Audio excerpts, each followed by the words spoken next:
Matrices के multiplication में एक तरीका स्केलर मल्टीप्लिकेशन भी है जो बहुत ही सीधा सा है। इसमें k का एक वैल्यू दे दिया जाता है, जैसे मिसाल के तौर पर यहाँ पे k is equal to 2, then find k a. और यहाँ पहले से a एक मैट्रिक्स है, उसके वैल्यूज़ दे दिए गए हैं।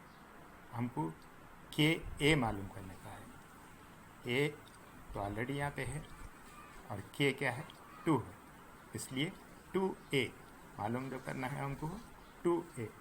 तो सिंपल सा है, यानी इस मैट्रिक्स के तमाम अरकान को, यानी ये जो 2 है उससे ज़रब देना होगा।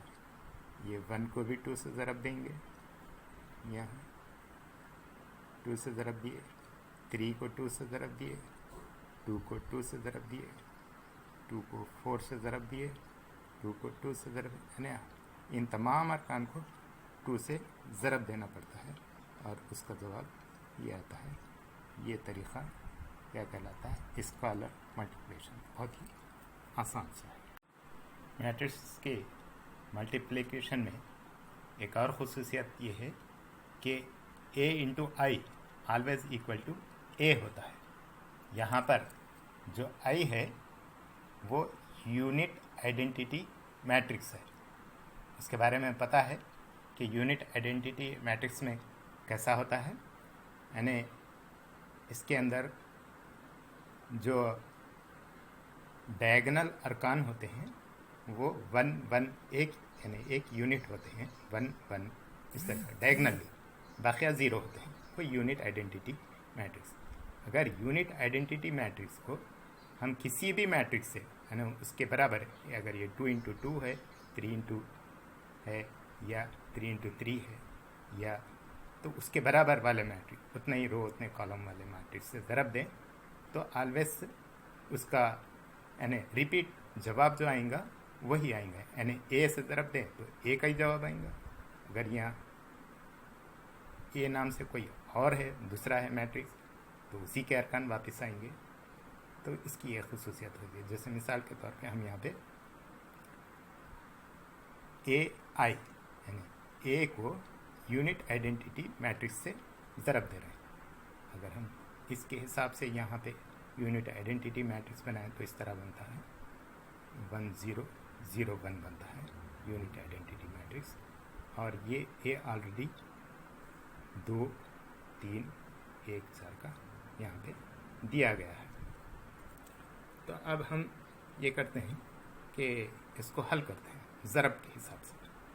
यानी पहले ए की, ए जो मैट्रिक्स है उसके रो को आई के कॉलम से, फर्स्ट कॉलम से, फिर फर्स्ट रो को सेकंड कॉलम से, फिर उसके बाद ए के सेकंड रो को आई के पहले कॉलम से, फिर ए के सेकंड रो को आई के दूसरे कॉलम से ज़रब देते हैं। यानी ए आई, इसका हासिल ज़रब इतना आता है। अगर इसको मुजना कर लिया गया तो वो होता है 2 3 1 4, 2 3 1 4।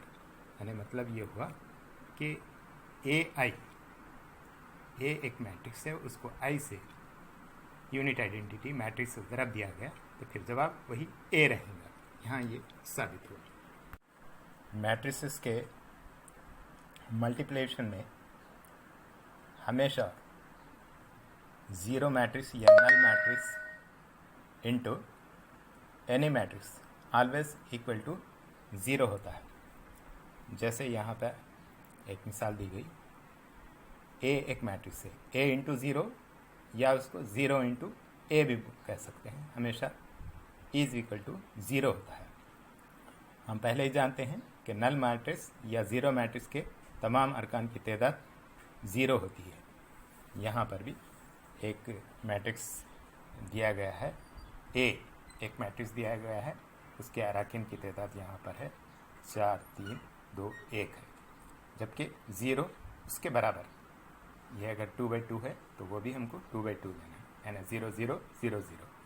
इसको हम ज़रब करेंगे ज़रब के तरीक़े से, जैसे पहला तरीक़ा बताया गया उस तरीक़े से, ए ओ या A into zero is equal to किसी भी चीज़ को ज़ीरो से ज़रब दे या ज़ीरो को किसी भी चीज़ से ज़रब दे तो हमेशा ज़ीरो आता है, लिहाजा उसका जवाब भी ये 0 0 0 0 रहेगा। यानी मतलब ये हुआ कि ओ ए वो 0 ए इज इक्वल टू ऑलवेज 0।